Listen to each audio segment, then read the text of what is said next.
അമാവാസി നാളിൽ ഞാനൊരു പൂർണ്ണചന്ദ്രനെ കണ്ടു. അമാവാസി നാളിൽ ഞാനൊരു പൂർണ്ണചന്ദ്രനെ കണ്ടു. അഴിച്ചിട്ട കരിമുടിക്കിടയിൽ മിന്നും അഴകുറ്റ നിൻമുഖമായിരുന്നു.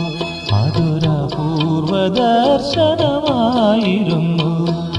അമാവാസി നാളിൽ ഞാനൊരു പൂർണ്ണചന്ദ്രനെ കണ്ടു.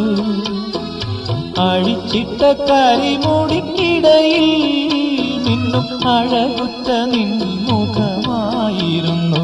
അതൊരപൂർവ ദർശനമായിരുന്നു. അമാവാസി നാളിൽ ഞാനൊരു